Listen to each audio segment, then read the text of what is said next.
ఏపీలో 10వ తరగతి పరీక్షలు కాసేపట్లో ప్రారంభం కానున్నాయి. పరీక్షలు ఇవాటి నుంచి ఏప్రిల్ 1వ తేదీ వరకు జరగనున్నాయి. ఉదయం 9:30 నుంచి మధ్యాహ్నం 12:45 వరకు పరీక్ష సమయం ఉంటుంది. 10వ తరగతి పరీక్షల నేపథ్యంలో రాష్ట్ర వ్యాప్తంగా 3,415 పరీక్షా కేంద్రాలు ఏర్పాటు చేశారు అధికారులు.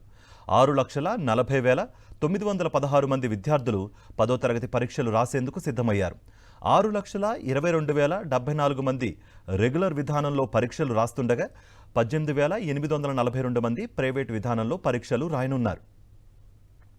ఉదయం 10 గంటల తర్వాత విద్యార్థులను ఎవరిని అనుమతించబోమని తెలిపారు అధికారులు. పరీక్షల నిర్వహణకు 38,958 మంది ఇన్విజిలేటర్లను నియమించారు. రాష్ట్ర వ్యాప్తంగా 210 సమస్యాత్మక పరీక్షా కేంద్రాలను గుర్తించారు.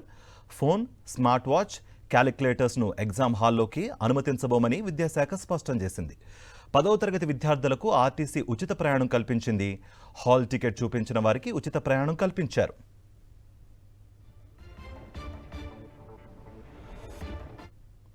ఇదే అంశానికి సంబంధించి మరింత సమాచారం మా ప్రతినిధి అశోక్ విజయవాడ ఎగ్జామ్ సెంటర్ వద్ద ఉన్నారు.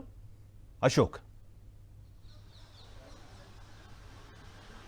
కార్తీక్, రాష్ట్ర వ్యాప్తంగా 10వ తరగతి పరీక్షలకు సర్వం సిద్ధమైంది. మరొక కొద్దిసేపట్లోనే 10వ తరగతి పరీక్షలు ప్రారంభం కాబోతున్నాయి. అయితే ఉదయం 9:30 నుంచి 12:45 వరకు కూడా పరీక్ష జరగనున్న నేపథ్యంలో పరీక్షా కేంద్రాలకు గంట సమయం ముందుగానే విద్యార్థులు చేరుకోవాలని ఇప్పటికే అధికారులు సూచించారు. ఆ క్రమంలో 8:30 గంటలు అంటే 9 గంటల లోపే విద్యార్థులంతా కూడా పరీక్షా కేంద్రాలకు చేరుకున్న పరిస్థితి కనబడుతుంది. మరోవైపు పరీక్షల నిర్వహణకు సంబంధించి అధికారులు ఎప్పటికప్పుడు ఏదైతే పరీక్షా కేంద్రాలను కూడా పరిశీలిస్తున్న పరిస్థితి కనబడుతుంది. రాష్ట్ర వ్యాప్తంగా 6,40,916 మంది విద్యార్థులు పరీక్షను రాయనున్నారు.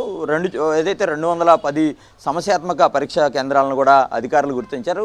ఆయా కేంద్రాల్లో సీసీ కెమెరాలో పర్యవేక్షణ కూడా జరుగుతున్న పరిస్థితి కనబడుతుంది. మరోవైపు ఎండల తీవ్రత మార్చి మొదటి నుంచే కూడా భారీగా ఉండటంతో విద్యార్థులకు ఎవరికి కూడా ఇబ్బంది లేకుండా పరీక్షా కేంద్రాల వద్ద మెడికల్ క్యాంపులను కూడా ఏర్పాటు చేశారు. ఓఆర్ఎస్ను కూడా అందుబాటులో ఉంచాలని అధికారులు ఇప్పటికే కూడా పరీక్షా కేంద్రాల వద్ద సిబ్బందికి చెప్పిన పరిస్థితి కూడా కనబడుతుంది. మరోవైపు పరీక్షలు రాసే విద్యార్థులకు ఆర్టీసీ బస్సుల్లో ఉచిత ప్రయాణాన్ని కూడా ఏర్పాటు చేశారు. హాల్ టికెట్ చూపించిన విద్యార్థులకు ఉచితంగా పరీక్షా కేంద్రాల వరకు కూడా ఆర్టీసీ బస్సుల్లో ప్రయాణం సదుపాయం కల్పిస్తున్న పరిస్థితి కూడా కనబడుతుంది. మరికొద్దిసేపట్లోనే పరీక్షలు ప్రారంభం కాబోతున్నాయి. పూర్తి స్థాయిలో అధికారులు అయితే అప్రమత్తంగా ఉన్నారు. ముఖ్యంగా మాల్ ప్రాక్టీస్ లాంటిది లేకుండా చర్యలు తీసుకుంటున్నట్టుగా కూడా మనకు తెలుస్తోంది.